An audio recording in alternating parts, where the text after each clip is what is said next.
Done is watch.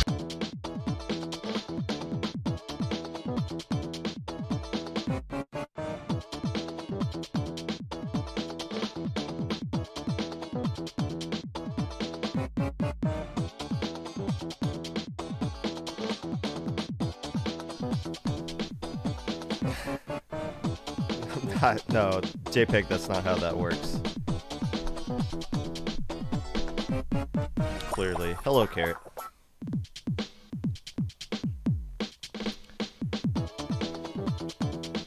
Hello, Kipu. Someone who plays a non-shooter in the shooter-only meta that we're in right now.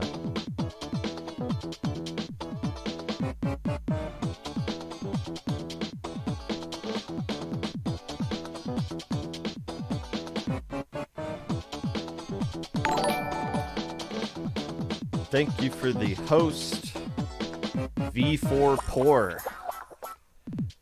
Good old V4 Poor. If there's some small 2-day tournament this weekend or something, possibly. We may or may not be talking about it today.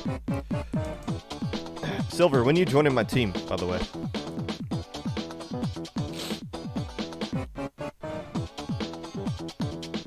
We already made your dorm room for you at the Destiny Troop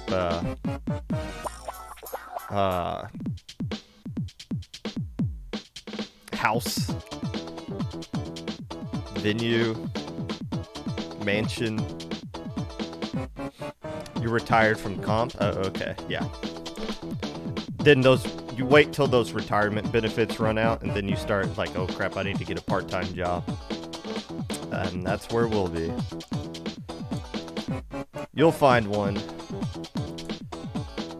Just gotta look hard enough. It's there.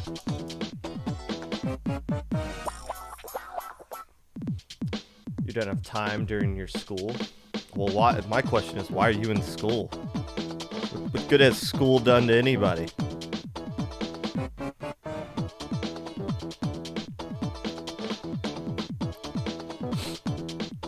That's pop gun to you. Or am I not allowed to say gun on Twitch? Should I change my name to Popcorn? Just to be safe. 850 an hour next summer playing for DT? That's wishful thinking.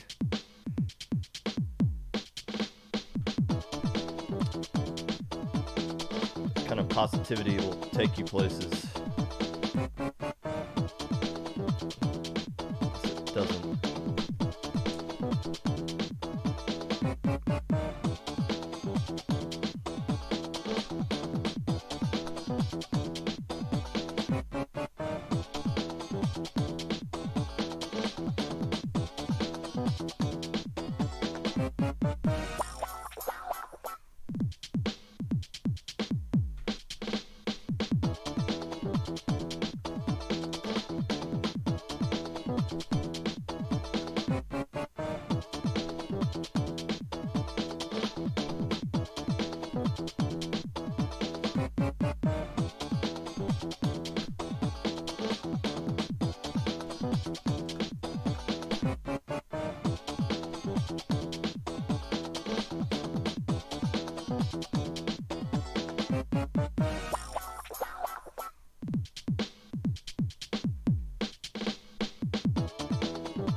that even minimum wage? It's above minimum wage, like the federal minimum wage.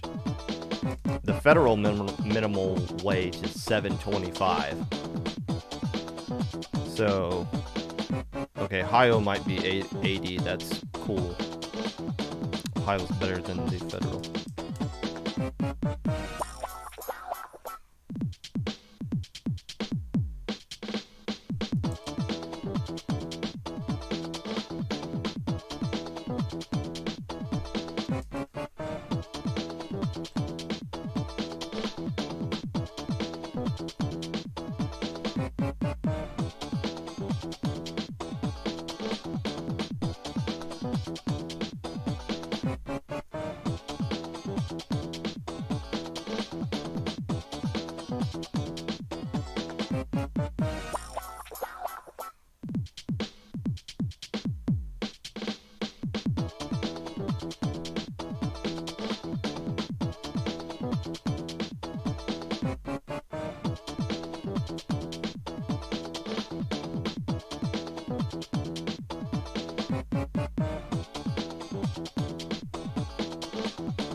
Whoa, whoa, whoa. What is this conversation turned into? You're getting paychecks from IPL? You make $7.75 an hour. I made $5.85 an hour when I was your age. $7.75. Well, I mean, that's $5.85 to get you a little bit further back in the day. Unless it didn't. Maybe it just seemed like it did.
Flexing how broke I used to be. I don't know. I don't know how that works. Chili's here. Whoa.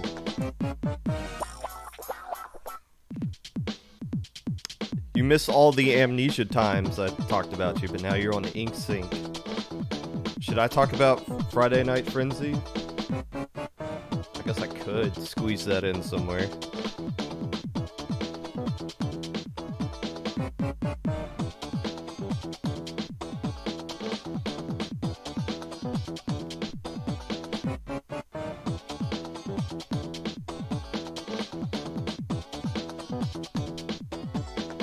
Superjump. Should talk about Dual Ink. I've mentioned it once before.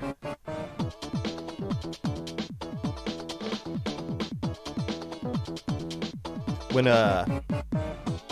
we'll talk about Dual Ink when you sign a contract to join IPL.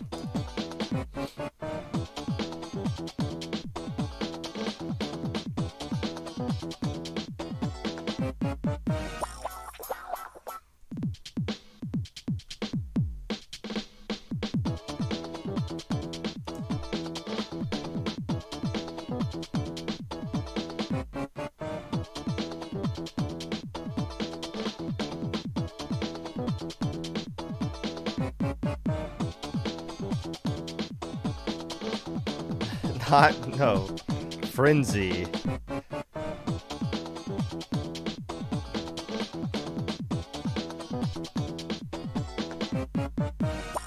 Not Funkin'. This is why I call you guys idiots in chat, because you make inappropriate statements like that. Friday night funkin'. Disappointing.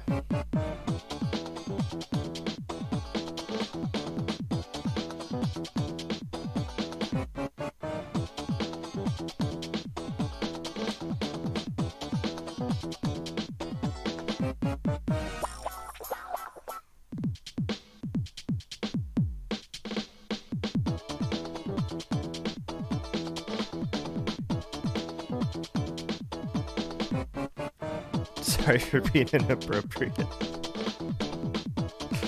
I get the sense you're not actually sorry there, Chili. I didn't just call you idiots in chat. Check the VOD.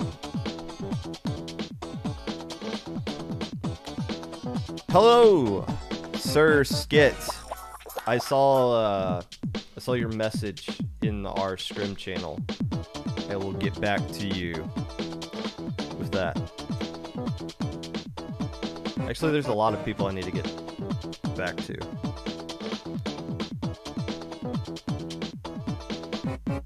About a wide variety of things.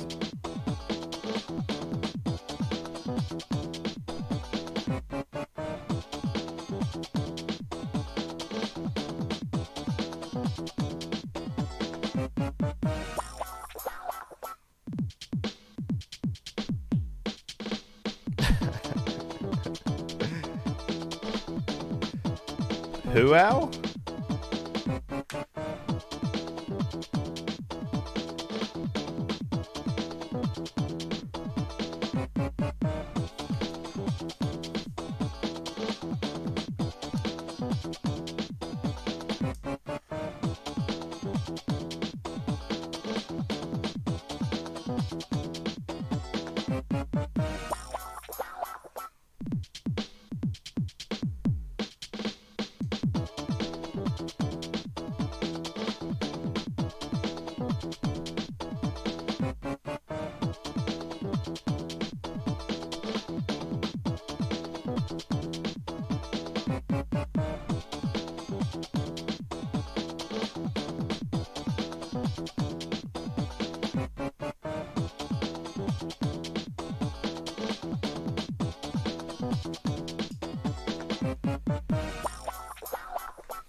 Yeah, well, I guess you could figure out why, Brush. I was looking through LSL last night, writing the Popcast, so I was going to talk about it today. And there was a couple of tiebreaker things, and I was like trying to figure out on my own how Battlefy came to the conclusion of who got on to move on and who didn't.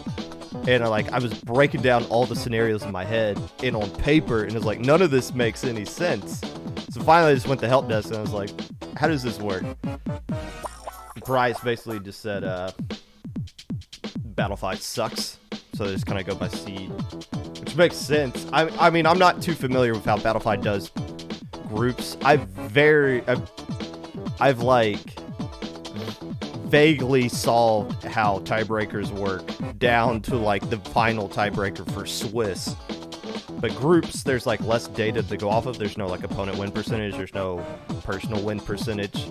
So I've assumed the amount of tiebreakers for three-way scenarios is more jank with groups. So that's why I went to help desk. I was like, I can't figure this out. No clue.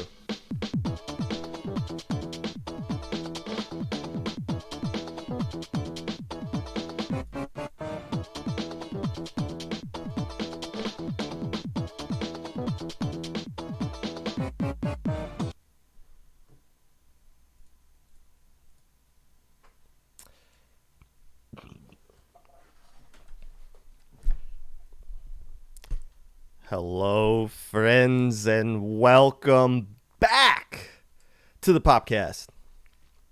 Whenever you're listening to this, whether it be live or a VOD, Twitch or YouTube, or Spotify.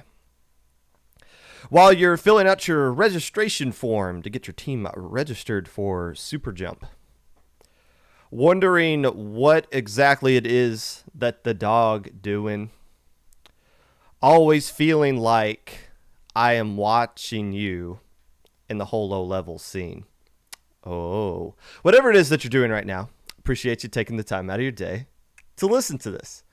Unless I don't. Unrelated sport ball news that very few of you care about. I went to the Colts-Rams game here in Indianapolis yesterday. A friend came up, a friend that I've had since I worked at Wendy's many moons ago.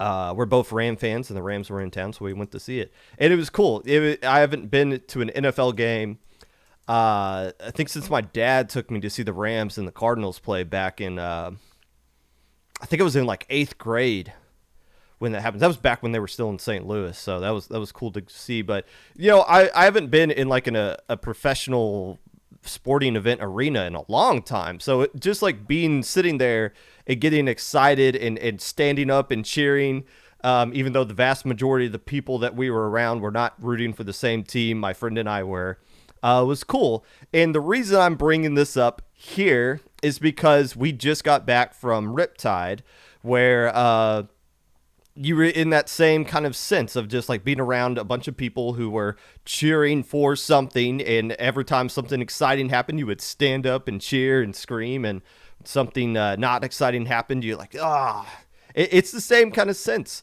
You know, I consider myself an athletic person because of the family that I come from. I played a lot of sports growing up. I played high school football, and pretty much every other person in my family and extended family did the same kind of thing while growing up. So I see myself as more of a sporty person. So that's why I think if I can look at Splatoon or esports as a whole and get just as excited watching people play a video game as I do watching professional athletes playing football, I think that's kind of a good sign that the future of esports is going to be something pretty cool, because I can see, growing up in both worlds, I see the exact similarities. And I'm excited for a day to where maybe it's not Splatoon, but maybe just going to an arena in general and seeing 50,000 people all cheering for a video game, as opposed to a sport we might not see in a couple of years because it's basically killing people's brains. News of tournaments that are coming up. Obviously, Superjump is this weekend.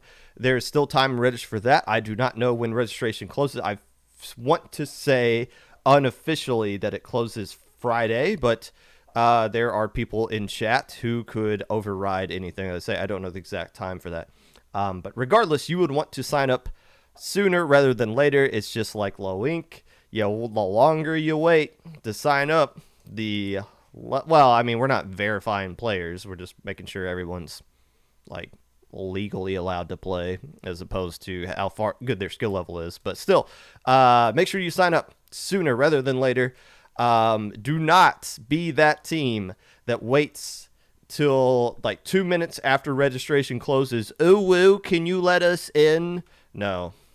You're not going to be met with very many friendly faces if you come into help desk asking for an extension after registration closes. You've had plenty of time to sign up. Now, it's a little bit weird because Smash GG sucks, especially for registration. You got to have everyone on your team personally accept the invite to play in every single event. You can't just auto-register your team.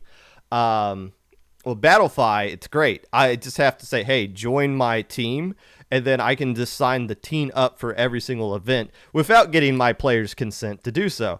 But Smash GG, you need everybody individually to do that. So make sure You sign up your team, step one. Step two, make sure you have all your teammates check their email today. Do not wait till Friday to have them accept the invite. It might be too late. And I don't know. I'm not the person to ask if your team is signed up, but not all everyone's accepted the invite, if they'll still be allowed in or not. That's not. That would be a question for the actual Superjump help desk, not the Popcast chat. Other tournament, I saw that Minnow Cup has already been announced for October the 2nd. It's going to be Splat Zones edition. There is a poll out, I believe, so that you can vote on the maps that you want into Minnow Cup. I'm never really a big fan of polls where you can vote for what maps you want to see, because we all know what maps are good and what are not. And if you open the door up for people to vote for bad maps, they will, because people are stupid. And when stupid people vote, dumb things happen. So, but if you are a non-stupid person, make sure you fill out that form if you are playing in Minnow Cup and you do not want to end up playing Splat Zones at Kelp Dome, which I'm sure somebody is going to advocate for. No. I know what you guys are going to advocate for. You guys are going to spam for Camp Triggerfish Zone. Stop it. I know you guys like playing tent, but stop it. You got better things to be practicing on. Today, we're going to be recapping Little Squid League 15, one of the more popular segments that I do here on the Popcast. I know a lot of people tune in just for the Little Squid League recap, and you guys have a big cult following for that tournament. It's nice to see. A lot of people were watching that tournament live. I think when I tuned in for grand finals, it was close to 90, maybe 100. So tons of people. A big scene for Little Squid League is growing, and it's good to see. So we're going to be talking about it today.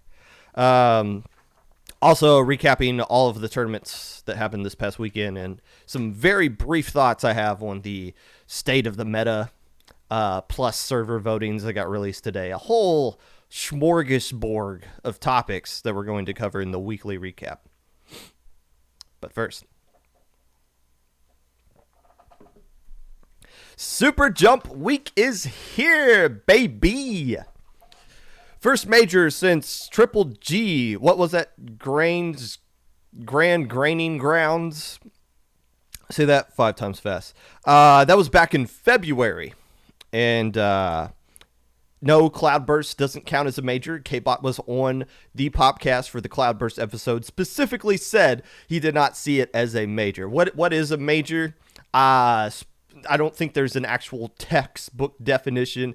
In my opinion, my personal definition of what a major is, it is a tournament that has a large prize pool. Now, large is subjective here, but it doesn't necessarily have to be a tournament that has a large number of teams sign up for it. More so, the prize is enticing enough to where, the big boys are going to sign up for it, and a lot of people are going to be excited to watch it.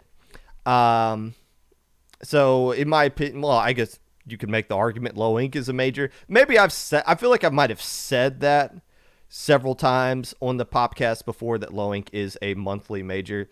I don't know about that anymore, just because, I don't know, it's just a monthly tournament.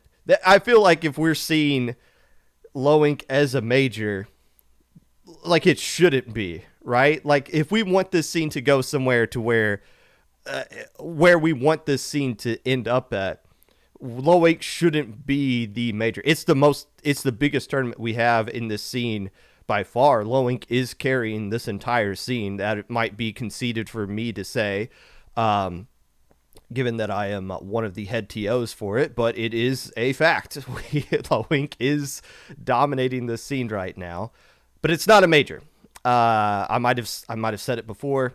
To me, I am going down at least right now, saying it is not a major. Superjump is the major that we are talking about here today. First time since February. We desperately needed this. We desperately needed a major, because these are what bring out those strong teams. We have never seen, until last weekend, Starburst or FTW play against each other. We've never seen that. We might see it this weekend. We'll get to that a little bit later. But that's really the big draw for this tournament. Now, whenever there is a major tournament, there is always this conversation on Twitter. There's certain standards people want to see happen in this, be met in this tournament. For everyone to feel like it was a success. And if these certain standards aren't met, everyone's going to go on Twitter and cry about the scene dying and how start pointing the fingers at everywhere except for the actual problems. So let's talk about those issues and how the vast majority of issues that have plagued other majors, as far as topics that we've, as far as like the narrative that's been driven on Twitter, aren't present here yet for Superjump. What is one of the things people always complain about? Of course, how many teams will sign up for this event? Well, Cloudburst happened, and you just said Cloudburst wasn't a major. Yeah, but when Cloudburst happened, everyone was saying there's not a lot of teams signed up for this one. Where are all the teams? Is the scene dead? Triple G. At one point, Minnow Cup had more people registered for their tournament than Triple G had registered for their tournament. So people always see, do these tournaments have a massive amount of teams that sign up for it? If so, that's what makes it successful. As of right now, or actually as of this morning when I checked, there were 69 teams registered for it. Funny number. We can get an updated, though. If I can refresh Smash GG, we can give you, because that number has gone up since I checked like 2 hours ago. Last I saw it was 71, but we will give you guys an accurate number right now. And if Smash GG wasn't total trash, this page would have loaded already by now. We'll get back to, actually, no, it just loaded. Still at 71. Okay, so 2 teams have registered, or at least have, now, like, this doesn't mean they're specifically registered. It means they have at least 1 player in. You're like an incomplete team until you get at least 4 and everybody, like, signs off on that they're playing or whatever. But at least 71 teams have expressed intent on Smash GG, have filled out some sort of paperwork on Smash GG to signify that they are playing in this event. 71. And this is a good number to have on a Monday before your weekend tournament. Usually when Low Ink has about 71, that's when we get about the 118 and 120. So vast majority of people are going to sign up this week. A ton of people are going to play in it. And in my opinion, it doesn't matter how many teams sign up for this tournament. It just matters what specific teams sign up for it. As long as Grand Finals is going to be competitive and epic and a lot of eyeballs are going to be on it and everyone's going to be talking about it on Twitter, that's fine. However many teams need to get destroyed on Saturday to get to that point is irrelevant to me. Now, of course, there's other reasons to play in a tournament other than just get destroyed. We're going to be talking about that in a second.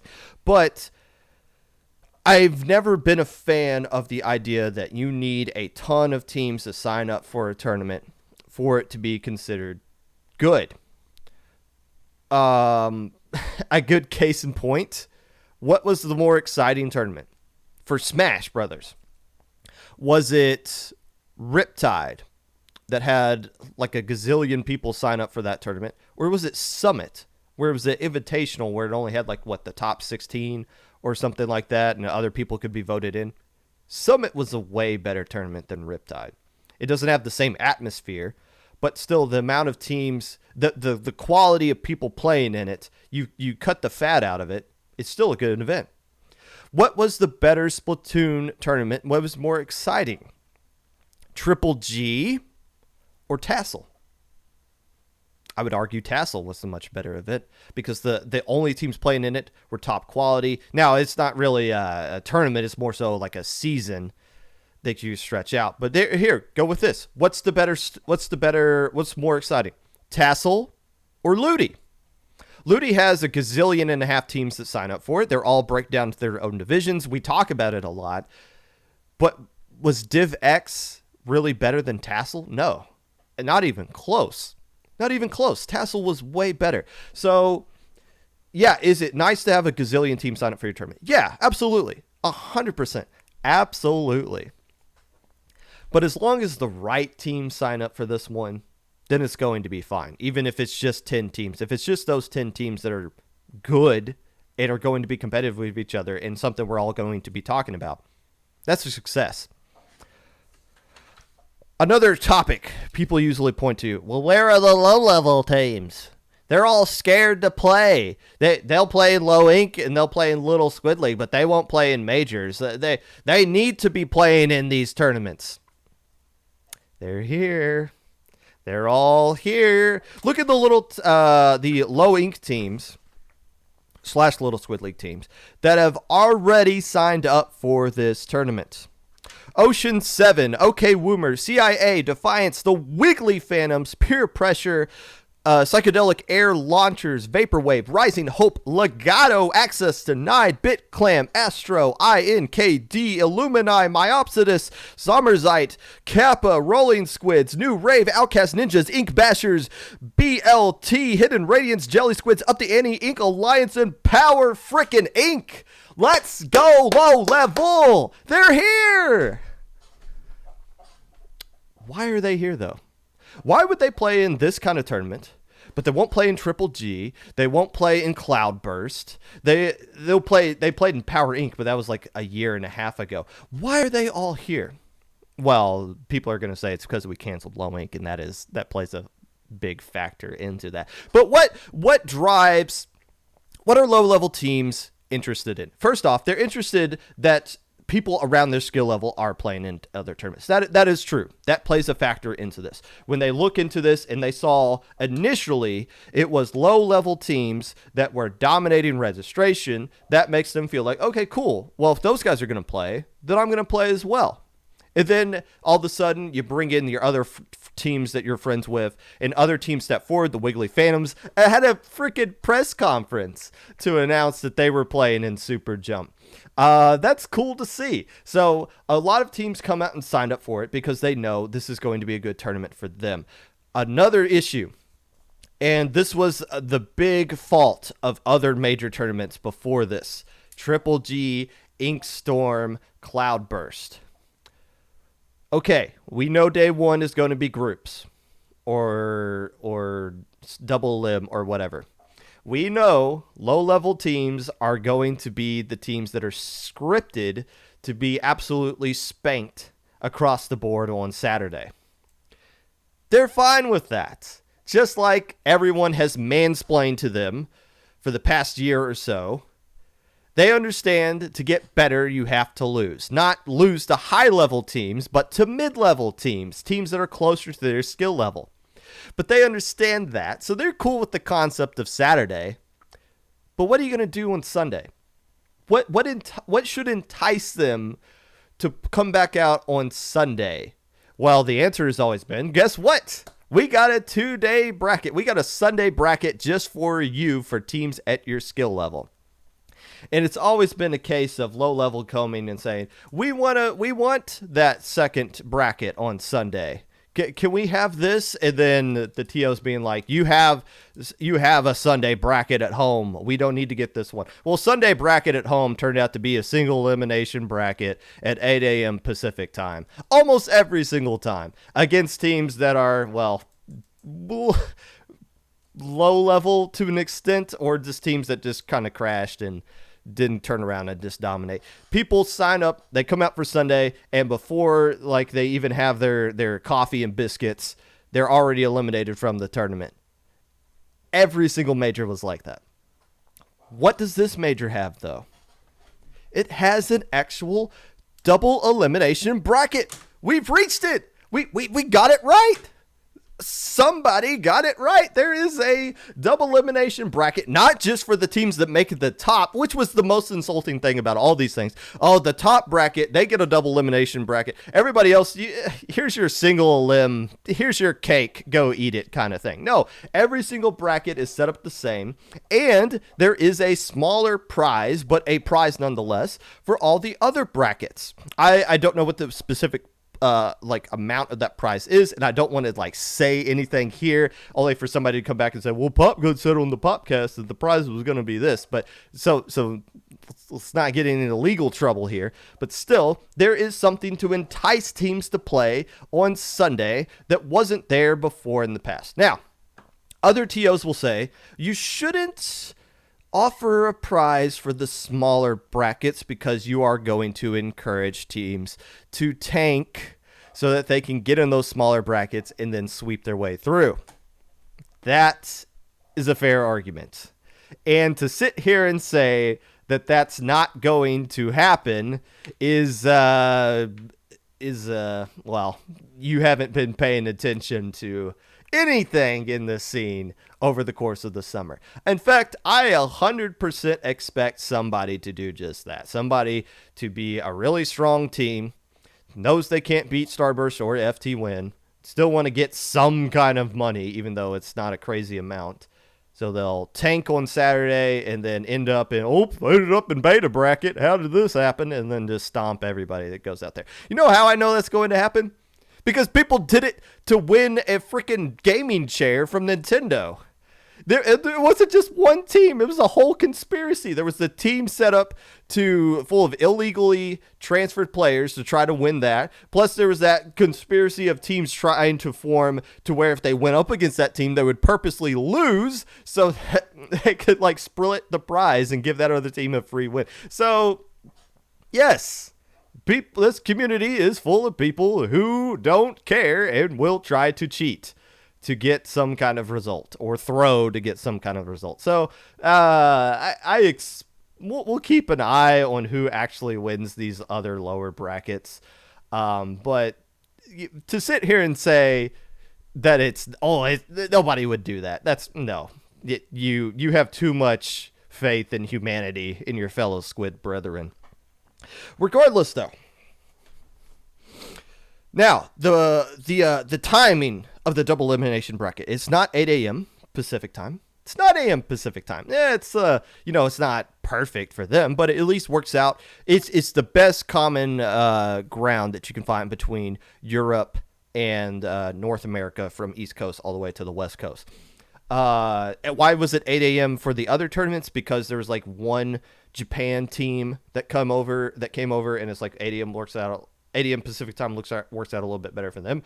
And it's like, why are we changing the entire format to accommodate like one, maybe two teams, when we're kind of alienating the target base of teams in our region?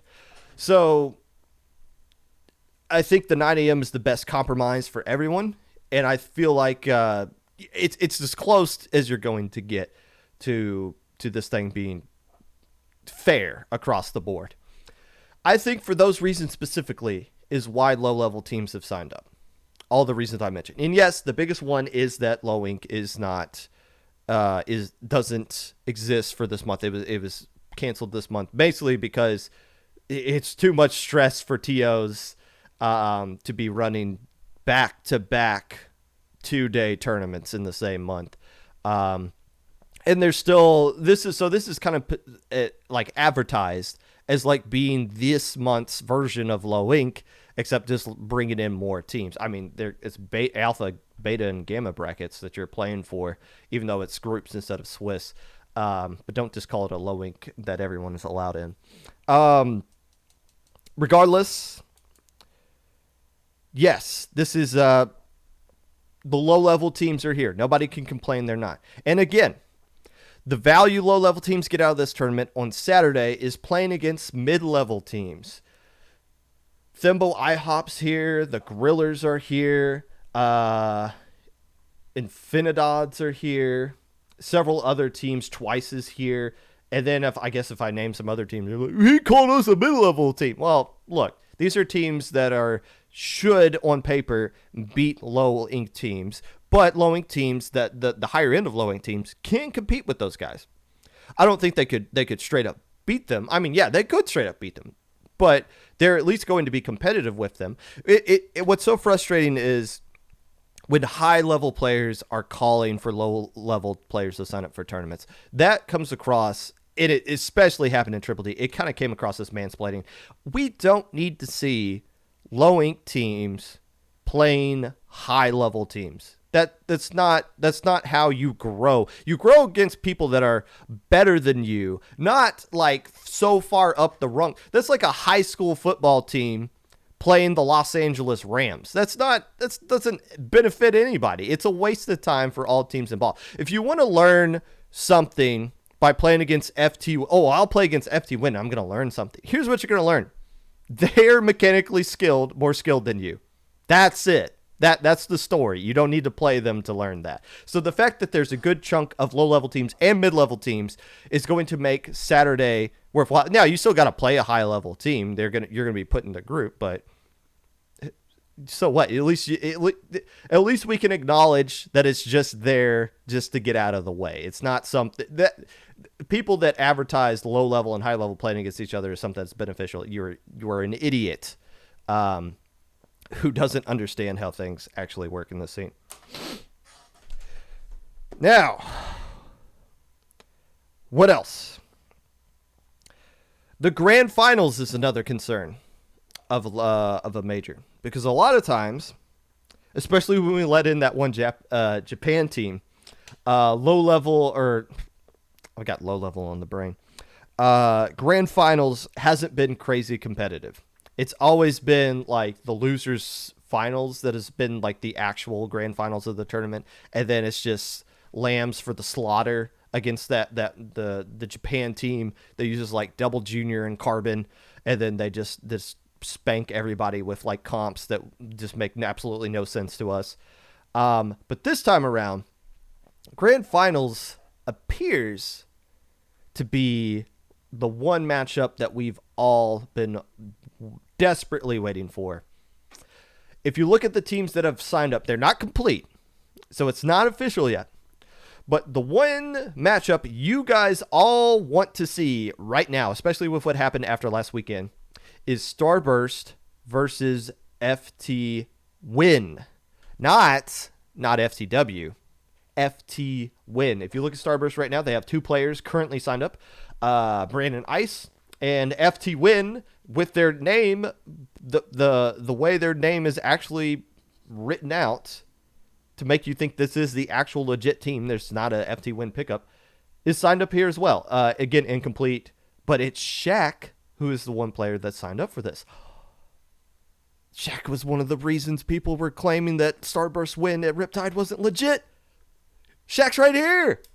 How about that? So, we should, on paper, get that matchup in grand finals, but you also got Arctic Moon, who is here. Again, incomplete, so we don't know if they're officially playing or not. Jackpot is going to be here. Jackpot has Leafy, who was one of the players on Not FTW from Riptide. So you got, and I would expect some other EU teams to sign up over the course of this week as well, that can contend with some of the upper echelon of teams that we have here in this team. But already, there are enough teams here to where top 4, maybe top 8 is going to be something you are going to be excited to watch about, or excited to see. And this is, does this grand finals even need a, does the build up for it even need to be explained? Well, since I'm trying to kill time here on the Popcast, I'm going to do it. Starburst played Not FTW last weekend at Riptide, or 2 weekends ago at Riptide at LAN, on a stage. Everyone saw it live. 1,000 people saw it on Twitch, and however many other people saw the VOD afterwards. We all saw Starburst beat Not FTW. But Shaq wasn't there. But Bursty wasn't there. They had 2D and Leafy. Yes. So now, 2 weeks later, we get the rematch, potentially. And there's no excuses that can be made this time. Starburst coming out. FTW already has Shaq. I don't know about Bursty, but I think I saw something about 2D Tune kind of saying that their schedule cleared up for Superjump. And if they can get if they get Biscuit and Keo, what's the excuse going to be this time? There can't be one, right? Well, now you could say, well, they didn't beat. If they beat them at Superjump, that doesn't mean they beat them at a LAN. Well, you guys know we're not getting another LAN, right? Like, I'm not sitting here breaking any news. You can just see the writing on the wall. That was it. What you got at Riptide was it. And as we're starting to see some cases starting to pop up, and we might see some more over the course of this week, virus cases starting to pop up. Maybe that should be the last LAN we do for a while until things get a little bit under control. But still, this is going to be it. It's, well, not it for the whole scene, but as far as what we've wanted to see as the actual FT win taking on the actual Starburst, this is the opportunity that we are finally going to get. There cannot be any excuses to be made other than that they're playing online and not on the LAN, even though 99% of what we've done in this community anyways has been online. So, in my opinion, yes, I said Starburst should be seen as the number one team because they've beaten everybody that is in front of them, and that's all they can do. They can't force themselves to play against FT Win if FT Win's not available for what they do, but we can't see FT Win as the number one team if they're not going to play in things. Well, even though they're still here, and even though I still believe FT or Starburst is the number one seed, I think FT Win with their actual roster should be the team that comes out of this tournament on top. That doesn't mean they will, and I wouldn't be surprised if Starburst beat them. And I'm not saying that if situations were different at Riptide, because you can't say situations were different somewhere else. Reality is reality. But since I like to predict things in the future, if we see the actual rosters for these two teams playing against each other, my channel points are going to go onto FT Win. Don't quote me on that, though. Superjump seemingly has it all. All the issues, all the concerns we've had with past majors are not here. The IPL staff has paid attention to the issues in the past, have made their tournament built around that. And I'm not sitting here saying, oh, well, this tournament's going to run completely smoothly. I don't think it will. Do tournaments ever run smoothly? They don't. Smash GG, I've been very critical of tournaments that have used Smash GG in the past because there are a lot of issues will happen on Smash GG that just don't exist in Battlefy. I remember an SAC tournament where my team got thrown into a group of death with several other teams that were ranked like in the top 20 currently in SAC because Smash GG just took the groups that were fed to it, crashed, and then made its own groups. And I remember just being so pissed about that. So that could totally happen here for all we know. But hopefully, fingers crossed, everything goes smoothly this weekend. And the narratives that people complain about are something new this time as opposed to the, oh, not enough teams signed up, low levels not here, the prize pool isn't big enough, grand finals was a total wash. On paper, all those issues have already been resolved. And that's why I and you should be excited about Superjump. Unless you're not.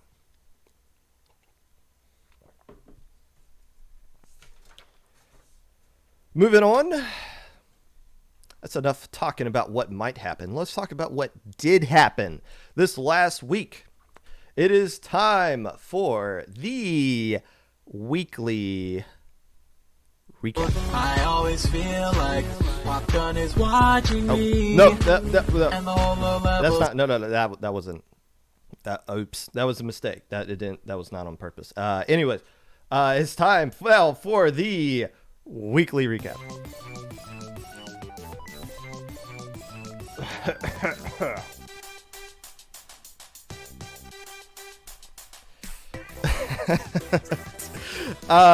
Plus server voting came out today, I guess, as plus 3 being always the server that most people kind of keep their eye on as opposed to 2 and 1. Kbot tweeted out recently, very recently, like within the past hour, the kind of breakdown statistical wise of what the voting means. First off, we can see plus 1 just doesn't vote.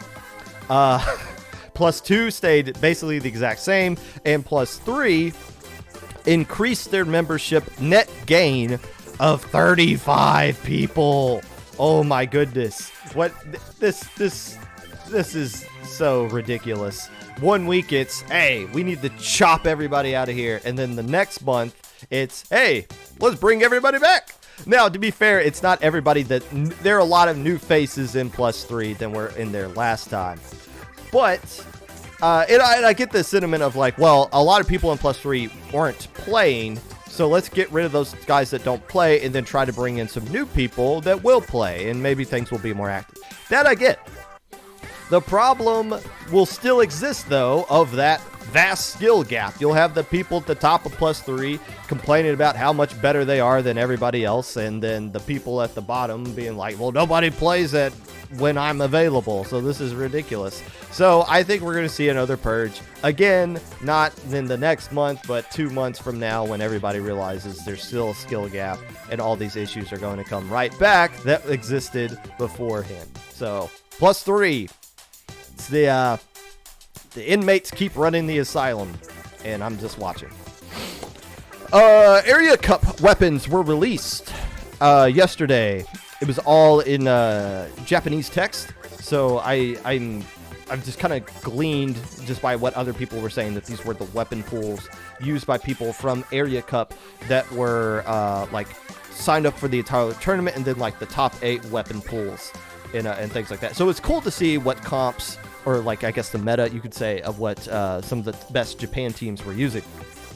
Turns out it's nothing crazy exciting. It's just a bunch of shooters and special spamming weapons. My question to you guys is this: 1, are you surprised?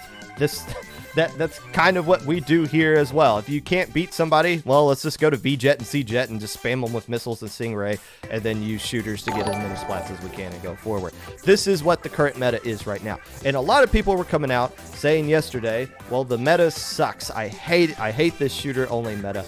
I hate that everything is special spammy, and that going forward, it just, I don't want to play this game going forward if it's going to be like this. Guys, every single meta we've ever had, you guys have always complained about, which is understandable. Every meta we have in the future is something people are going to complain about. There's a very specific reason why. The meta is the best current way to win the game, or the most optimal way to win the game, and you guys don't like it when people win. Case in point, you guys don't like it when people use a weapon that is considered easy and does better with it than you, because we're always comparing ourselves to each other. Somebody got, 2,900 in K-Gal last month, and people were complaining about that. Like, bruh, can you get 2,900 with K-Gal? You can't. Yes, do I go through solo queue using Hydra and get frustrated that I'm constantly in the lobby with like 3 other chargers or 2 other Hydras, and like there is no shooter period on my team? Yes, it's frustrating. I get that. But that's what I signed up for. You know, that's the world I live in. And can my 2,500 Hydra be comparable to like, well, if this was K-Shot, it'd be like 2,700, or K-Gal be 20. No, because we're constantly trying to compare ourselves to each other. And there is this idea of there's only one way that you can win this game, and is by using something that is off meta. No, anytime somebody wins or successful, we have to put it down. And I understand, meta is kind of boring, but I want you guys to kind of recognize this. You're always saying, well, the last meta was a lot better. No, it wasn't. No, it wasn't. You know, these people that say Splatoon 1 was good have not played Splatoon 1 in the past, like, 2 years. Because I guarantee you, if you guys fire up Splatoon 1, it sucks, bro. Yeah, maybe there's, like, more diverse weapons used for the meta, but it was, I mean, you sneeze on your controller and you're instantly invincible with Bubbler. The Kraken, it's just, now there's ways they like counter the Kraken and stuff, but it's still kind of jank. There's a glitch with the ink wall. I mean, there's so many things that are wrong with Splatoon 1, but we look back at it and it's like, oh, well, it's better than Splatoon 2. No, you haven't played Splatoon 1 in a while, trust me. We always fawn for what things used to be instead of for what things are. There will be a point where somebody says, well, I missed the shooter special spamming meta. It's right here. Enjoy it while it's here. Let's start looking at some tournaments other than just talking points that were going on from past week. Yeah, time is in favor of Twinkies right now. Luau needs to get on this tower. 2 down on the side of Luau compared to the 1 that will be in favor of Twinkies, and they will be your winner of Swim or Sink number 42. That was Vapor and Skep on the call for IPL's SOS number 42 that saw Twinkies holding on and surviving against Luau 4-3, knocking off the team that previously won last week's SOS, who also Luau beat the team that won 2 weeks ago SOS's Summit. So we got this nice sense of whoever holds the current crown of being the SOS champion has a target on their head, and somebody takes it from them only to go on to win the next SOS. Cool to see that SOS is being competitive now. It's not being dominated by that one pickup team that just kind of stomped everybody out there. The players for Twinkies, Archer, Radia, XVC, and Violet. The real winners here of this SOS, though, is the team that finished in 3rd place, Paradise, had a glow-up tournament for them, 3-1-ing Tukey, and had Luau dead to rights, had him 2-0 before Luau pulled off the reverse sweep and got back into it. That would have been a jaw-dropping win if Paradise were able to pull that off in a sweeping fashion. Are you kidding me? They ended up winning 3rd place, sweeping Passion Fruit. So, Paradise, we see you. Okay, you're not that Mako bracket team, that cute little Mako bracket team anymore. When you're almost beating Luau, when you're 2-0ing Luau, that raises some eyebrows. Rising Wave won Hammerhead bracket by a score of 10-0. Won every single game, swept their way through Hammerhead. Azult swept Illumini 3-0 to win Mako bracket, and Moonlight Capital took Lantern bracket. That seemed to be kind of a group stage as opposed to a bracket stage for that tournament. 4v4 Sunday! A lot of monster teams, or monster pickups, I guess you should say, sign up for this tournament. Non-cringers won this event, surviving a bracket reset. The players on this team, Biscuit, Bagel, Keo, and Terra. The team that won 2nd place was FIYTO, I believe, Vito.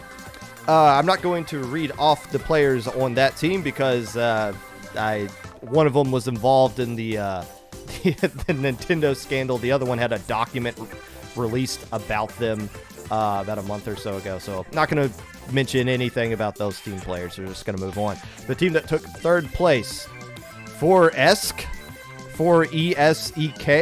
this was Zerez, NX, Mika, and Henry that played in this and took 3rd place right there.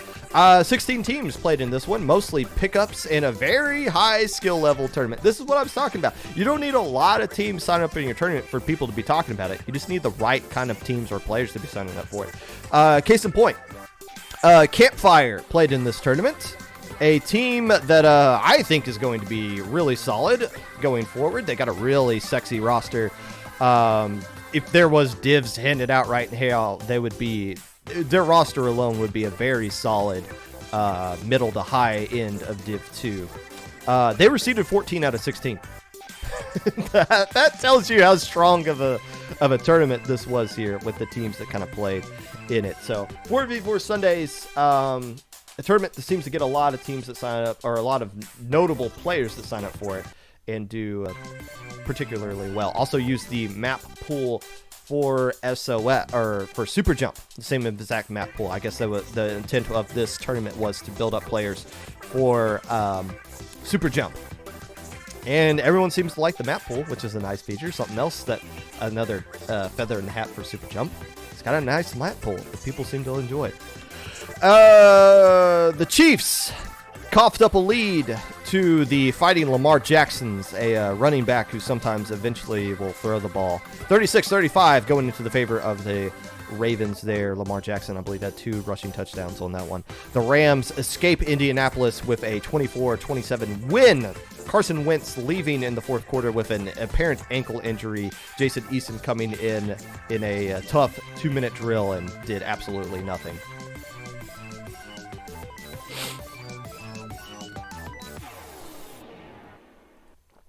And that was your weekly recap, sponsored by Friday Night Frenzy, the one tournament series that I didn't cover in the weekly recap, but maybe I should because I was a part of it last Friday.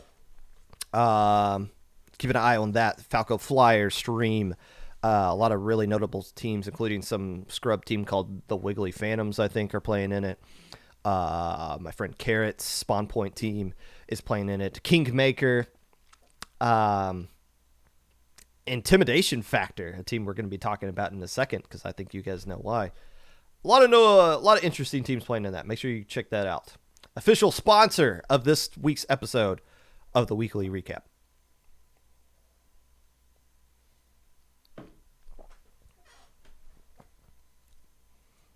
Your Steelers look bad? I don't know about that. I think that's more of a case of the Raiders just looking good. I think we've underrated how good the Las Vegas Raiders are. Little Squid League 15. The moment we've all been waiting for, everyone's favorite tournament in the low-level scene, as I get it prepped on the screen here. 36 teams played in this tournament. So many teams that they needed to do a play-in bracket for Top Cut, or basically just extend an extra round of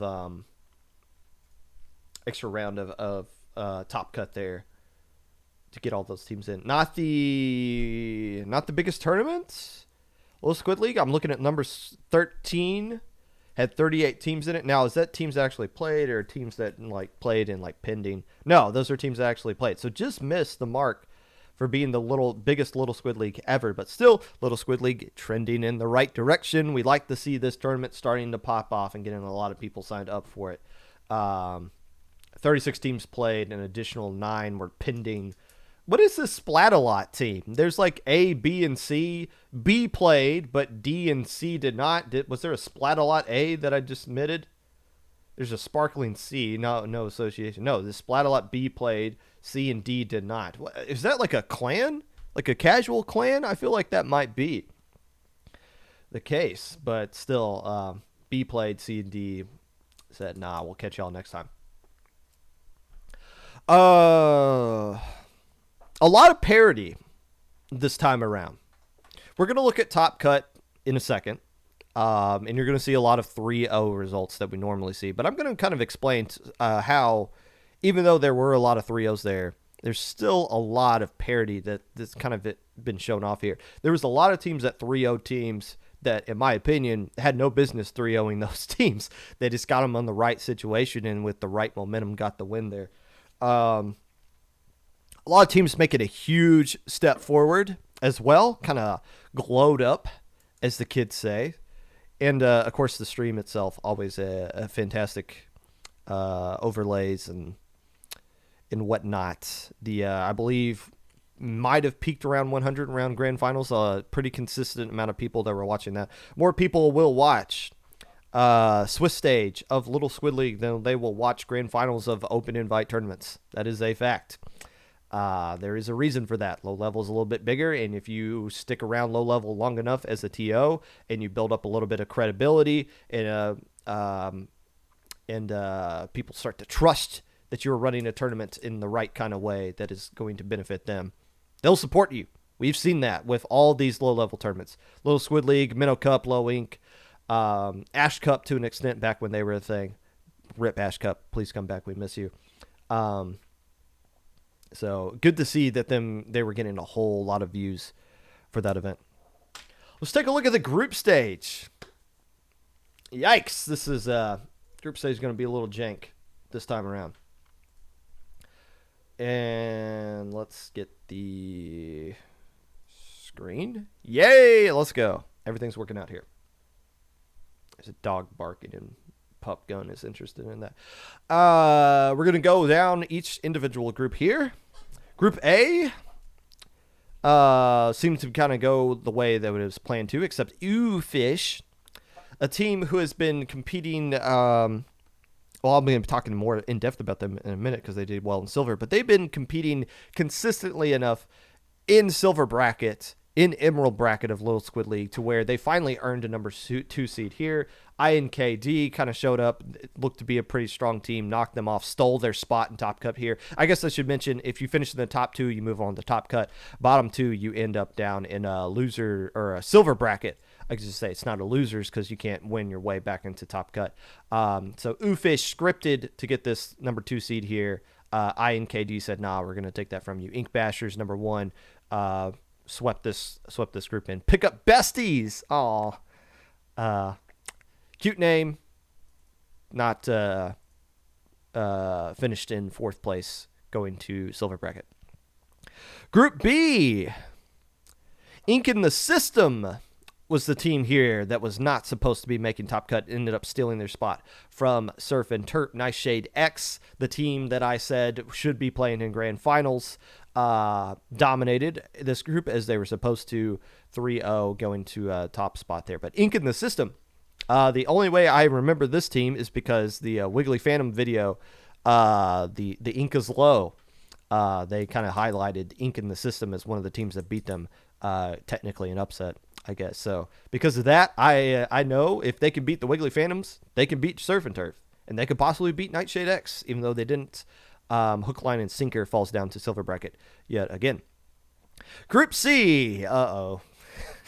This is where I went to help desk last night as I was looking over the this group here. So you got Up the Ante. Finished 2nd place in this whole tournament. Did really well, obviously. 3-0ing this group. Good. Awesome. What the heck's going on here? So Inkcraft Cult, Hidden Radiance of the Dawn, and Cake all finishing 1 and 2. And we have this dreaded circle of suck where this team beats that team and that team beats this team and that team beat the other team. So nobody really gets to advance, and we got this awkward tiebreaker. For the life of me, I had no idea how this worked. Tiebreaker wise, at first I thought, well, it's just the seed that goes with this, and it was because like the Cult was seeded number 2, but Cake was seeded number 3, but they finished down here below Hidden Radiance. But then I was like, okay, well, maybe it's just like how many games you won versus how many you lost. Inkcraft Cult and Hidden Radiance both went 4 and 5, and then I was like, well, maybe it's head to head is like another tiebreaker, but Hidden Radiance beat Inkcraft Cult 2-1. So I was like, everything that makes sense in my mind doesn't happen here. And like, I know it's not a TO fault because it's just Battlefy that just kind of dominates things. And it made no sense to me. So that's why I went to help desk. And Parias responded, basically, there are factors in place, but a lot of times Battlefy just kind of sucks, which makes sense. Oh, I'm looking at the wrong thing. Anti-ball chat. I just shared my team talk. Can you believe they named it that? Regardless. So I think what the ultimate tiebreaker came down to was Inkcraft Cult was the number 2 seed. So that's why they got moved in right here. Number 3 and number 4. This doesn't work out seeding wise, but it doesn't really matter. They both end up in silver bracket anyways. It's this number 2 spot that you're more concerned with. And I think it just kind of, the final tiebreaker was just Inkcraft Cult was the number 2 seed. Because they have the same amount of win-loss as Hidden Radiance, even though they were all tied right there. Regardless, you guys say it with me now. Who are the only people who complain about tiebreakers? Losers! I'm not saying anybody here in Group C complained about their tiebreaker, but if you were one of these teams and you're like, man, I went 1 and 2 and I didn't make Top Cut, well, there's an easy fix for it. Win 2 out of 3 games and you move on to Top Cut. Just win 4 head. And we're going to have the same kind of talk here with Group D. Now, Heaven's Moonlight, disqualified. They would have done really well in this tournament if they had played in it. But you just left with 3 teams, and you got another unfortunate circle of suck. First off, they all get a free win because Heaven's Moonlight disqualified. But they all took 1 win off of each other. I was so frustrated trying to figure out Group C that I didn't bother to like do the math. And who cares? It's not my place to do the math for this, anyways. The TOs know what they're doing. I'm assuming Kraken United was the number 1 seed. What group are we in? Group D. Bamboo beat. Oh, no, what screwed all of this up was this match was on stream. Bamboo Dragons and Kraken United was on stream. It was tied 1-1 going into that tower control game at Art Academy, and Bamboo Dragons got the lead in overtime. If Kraken United just hangs on and wins here, then we got a little bit of a different story. Kraken United 3-0. The Bamboo Dragons 1-2, and then Deck Hecklers 2-1. But because Bamboo Dragons held on, came back and got that overtime win, everything goes into chaos. And I feel like that's fair. That Bamboo Dragons knocking off this team, giving them the L, should propel them over Deck Hecklers, even though I don't know specifically who beat who here. But still, another one of these interesting circle of sucks that ends up working in the favor. By the way, Hitting Radiance of the Dawn, we're going to talk about them again. They're the team that got left out here in Group C. They did all right in Silver Bracket. Group E, I think this one was just, I think the seeding was just broken in this one because it had Ocean 7 as the number 4 seed. I think BitClam was number 1. I think, so seeding just kind of got a little jank in this group, but we all know Ocean 7 is like the real number 1 seed. I'm assuming, just by looking at these teams, I feel like this went as it was originally scripted. Even though the actual seed doesn't match what's on Battlefy, I'm pretty sure these teams would be number 1, number 2, number 3, and number 4. And it went as bad as how you would want it to see, or how you would assume that it would be. Psychedelic Air Launchers getting the win on stream against Splat-A-Lot B. Good to see PAL coming back and playing in this tournament. Haven't seen them in a while, but Purdue's back in action, and the second Purdue team taking care of business right here, even though they still end up in Silver Bracket. I need to stop calling it Losers Bracket. Group F. Timely Splats got a 2-1 win over Reticence, giving them the number 3 seed over them. However, the top 2 teams here are correct. Intimidation Factor, obviously being the team who won the whole tournament, going 3-1 here. Firefan Flamebacks made top cut last tournament as well that they played in, so being able to get into this the spot that they're in here, these two feels about right, and it's good that these two teams at the bottom had a close set against each other going into Timely Splats favor. Group G, 52less upset the number one seed Tidal Abyss 3-0, and that was on stream. Actually, so a quality win, a quality sweep over this team, and Sommerzeit coming back. We haven't seen Sommerzeit in a while. It took me a while to figure out how to pronounce their name. I don't know how to pronounce all this other headboard smashing letters on the back of Sommerzeit, but I know this at least first part is pronounced Sommerzeit. Able to take a top cut spot here from Tidal Abyss as well. Dividing Squids ending up in Silver Bracket themselves. Group H and Group I, the awkward groups that only have 3 teams in it, making things weird for everybody. Blue Hour started a good tournament here by sweeping this group. We're going to be talking about Blue Hour, obviously, and Top Cut because they did some interesting things there. But sweeping Riptide, I feel like I think Riptide was the number 1 seed here. They probably should have been.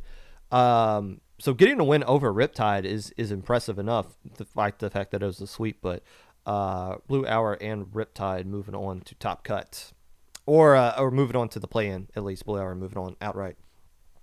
And Group I went exactly as scripted. Crunchy Crabs, number 1 seed. Pickup Cake, number 2. Spartan Inc., number 3. All finishing where they should. They get a free win for the bye. That's why they have 3 wins, even though they only played 2 games, or 1 win, even though they lost 2. So the bye gives them an extra win there. So that's your group stage. I love the fact that this is groups and not Swiss. We have too many Swiss stages. Groups, get them in and get them done. I see this as kind of just the low-level version of SOS. Because it's the same format, or maybe SOS is just the open invite version of Little Squid League, if you want to look at it from that perspective. But I like seeing groups. And I like that it's different. I liked it when Ash Cup did groups. And moving on into Top Cut here, we're going to be taking a look at Silver Bracket. A lot of really good matches here.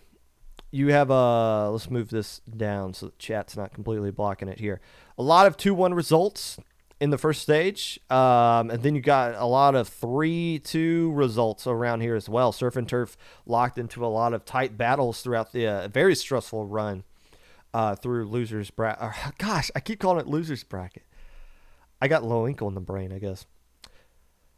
Silver bracket. 3-2, 3-2, 2-3, ultimately coming in fourth place to Deck Hecklers. Deck Hecklers, a really strong team. And I think they were one of those teams that went 2-1, and the tiebreaker just didn't work out in their favor. Still taking third place in this tournament, in this bracket, I should say. But the real story here, once again, Oofish. Oofish, being the team that has made Emerald Bracket, won it in Little Squid League 13 back when there were 4 brackets instead of just 2. They finished in second place in Silver last month.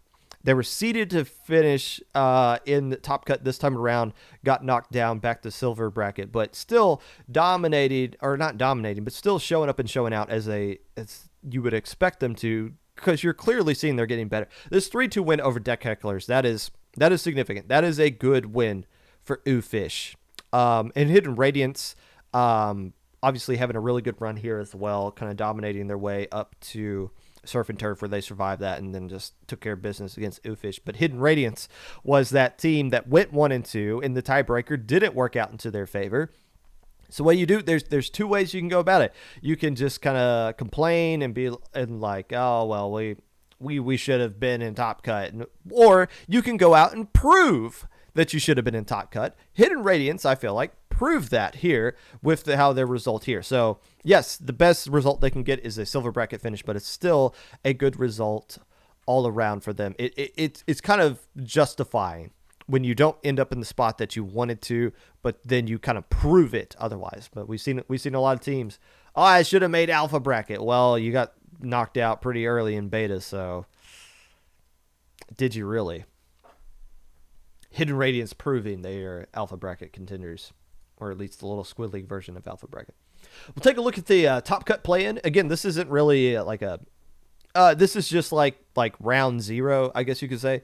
The reason they did this, you can kind of tell, is because Top Cut is top 16, but with the amount of teams that signed up in it, there would have been 18 teams. So this is just kind of this is like the true round 1, and round 1 to Top Cut is just like round 2. So BitClam and Pickup Cake and Riptide were the teams from that other group, that 3-team group. So I guess it's fair to put them in here. Firefin Flamebacks just falling to Riptide, and BitClam getting the win against Pickup Cake. So what, we got Pickup Besties and Pickup Cake. Fair enough. Hey, at least for people that rank teams, having the word pickup in your team name is fine, but also having another word that commentators can call you other than just pickup works out even better. Pickup Besties, Pickup Cake. I think that might be a fair solution to pickup teams going forward. Just have pickup in your name somewhere, and then whatever baked goods you like to go with off of that. Top Cut. I want to keep calling this Gold Bracket, but it's not. It's called Top Cut. And now here's where we're going to see that parity, but you got to really look for it here, because you look at it and it's like, oh, okay, a bunch of 3-0s, 3-1s. Hey, this one pretty close, 3-2, but mostly what appears to be curb stomps. However, if you recall, I've said a lot, Ocean 7 and Nightshade X should be the better teams in this tournament. Ink Bashers, they didn't play in Little Squid League 14, but they were the number 1 seed in Top Cut when they played in number 13. The only team to beat them was the team that beat everybody. Demon Hunters, they 3-0'd them. So Ink Bashers, a very fair number 1 seed here in this Top Cut, even though they got swept by Up the Ante right here. But still, what does this say? Ocean 7, second place team. Nightshade X, third place team. And they played these other teams that were still in that tournament last time. Up the Ante was in the last Little Squid League. Intimidation Factor, last Little Squid League. We talked about Ink Bashers being in this before. This is not the case of where a team came in that nobody knew about, that they're fine, they're past verification, but then they just come in and they just stomp everybody, and afterwards we're like, okay, these guys were a little too good. No, these were all legit teams that could be easily verified by anybody that just flipped the script. Up the Ante played much better than what they have in the past in the Little Squid League. Intimidation Factor obviously played a lot better than what they did as well. And to be fair, I think Blue Hour did a lot of people a favor here, because Nightshade X is a team that beat Intimidation Factor in the 4th place match last month, and they have traditionally gotten the better of Up the Ante here. So I think a lot of people are kind of saying, thank you, Blue Hour, for getting this monster out of the way for us. And that one was on stream. Yeah, it was a 3-0, but Nightshade X had their moments to where they could have won some of those matches. So it wasn't like a total curb stomp. But still, you saw, okay, Nightshade X, Blue Hour beat Nightshade X, and you would think, okay, well, then Blue Hour's just going to run this one. No, Intimidation Factor, a team that fell to Nightshade X, was able to get past Blue Hour. So you got a lot of parity here. It's not just an automatic slam dunk, these teams are going to be in grand finals. No, everybody had to earn it, and they earned it against other fair opponents. I think momentum just kind of worked in the way here. You lose one game, and all of a sudden, oh no, we're supposed to be in, Popgun said we're supposed to be in grand finals. Oh no, we were supposed to be in grand finals. We shouldn't be losing to INKD. Plays a little bit of a factor into it, and that seed of doubt gets planted, and then all of a sudden, upsets happen. Is it really an upset here for Blue Hour, though? I don't know. I looked into Blue Hour, the team that finished in 4th place right here, falling to Ink Bashers 3-2. They played in the last little low ink, going 2-4, so didn't make Gamma Bracket like some of these other LSL champion contenders did. But they had a lot of really sneaky 1-2 losses.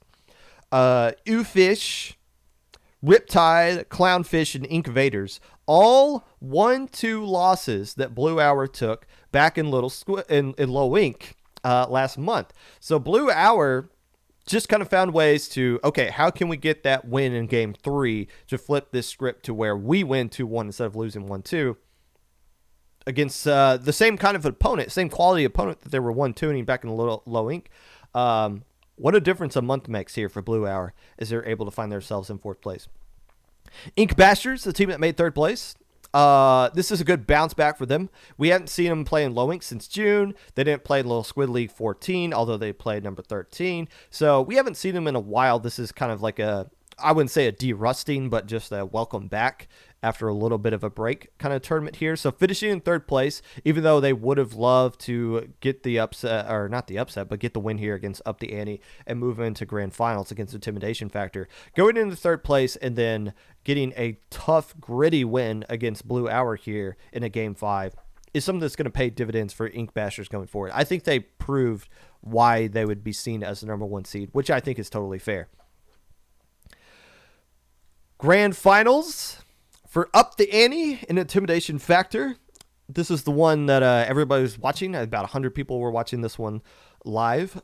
I was surprised to see Up the Ante there, but then I kind of realized, well, the reason I'm surprised is because I haven't been paying enough attention. So I went back and looked. Up the Ante. This might not be the glow up tournament I thought it was for them. It turns out this is probably just the standard for what we should come and expect from Up the Ante going forward. They had a strong result in the Gamma Bracket last month, and they just and the reason they didn't win Little Squid League or didn't compete deep into Little Squid League last month is because they played Legato, who ended up winning the entire tournament, and they got swept by Legato. So the only teams to knock them out in Little Squid League are the teams that go on to win Little Squid League the last 2 months, Legato and Intimidation Factor. So Up the Ante just kind of proved here. And again, I would love to see him play against Nightshade X, because we've seen that happen a couple times, and Up the Ante just gets, or Nightshade X just kind of gets the better of them. Might be a little bit of a rivalry there, but still, when they can only play the teams that are in front of them. 2-0 Ink in the system, 3-0 INKD, who knocked out Ocean 7, 3-0 Ink Bashers, and almost forcing a Game 7 here against Intimidation Factor. So, up the ante, showing that they're a strong team here. But Intimidation Factor, again, this isn't a new team. This isn't why did you let these guys in? They clearly were too good for this tournament. No, they finished in 4th place in the last Little Squid League. Right behind Nightshade X, Ocean 7, and Legato. They finished ahead of all of them. Now, could you say they dodged some of these teams? No. Inkcraft Cold is a solid team. Kraken United swept their group. Blue Hour beat Nightshade X, and Up the Ante beat the team 3-0'd the team that beat Ocean 7. So they played some really strong teams here and just used momentum to go all the way and finish out this tournament. And it wasn't easy for them. As you can see, they almost got knocked out earlier here. And you saw they kind of had their moments of struggling against some of these other teams as well. But a solid win all around for Intimidation Factor. It's good to see them play. One of the teams that plays in Falco Flyers Friday Night Frenzy. So, hey, the more you play in other tournaments, the more you practice, the more you see other teams, the better you get. Intimidation Factor improving very dramatically. One thing I will say, kind of off topic slightly, but slightly not, is that we had yet another Low Ink champion team disband. This time the team disbanded just as basically as quickly as they came. So if there's a high ink for if there was a high ink for this year of just teams that played in one Low Ink this past year, it'd just be a graveyard. It'd just be zombie teams coming back from the dead to play in it. Little Squid League, though, you don't see that. You see teams come out, you see them win a Little Squid League, and you see them keep going forward. There's a reason for that. That's because when you win Little Squid League, then you start thinking about, okay, let's start thinking about beta. Let's start thinking about alpha bracket and Low Ink. There's something to work towards going forward. When you win Low Ink, admittedly, there's nothing really to look forward to for yourself in the scene. You're not good enough to compete in open invite tournaments, and you're dubbed too good to be playing in the exciting Low Ink monthly major. So that's something I kind of wanted to point out is yet again, we need mid-level. We need something for mid-level because we're starting to see the trend. Little Squid League teams are sticking around after they win Little Squid League because there's something to look forward to. Low Ink teams are dying off just as soon as we give them their trophy because there's nothing for them to do going forward. They'll always be in that chat after the Low Ink episode. Oh, we're going to keep going. We're going to stay together. This is just the beginning. Don't blame them, though. You can't really blame them. But something I just wanted to point out as I've noticed. Little Squid League champions. Maybe that's why Little Squid League has become so popular. Because those teams are sticking around as well. Regardless, that is the end of a lengthy episode here on the Popcast.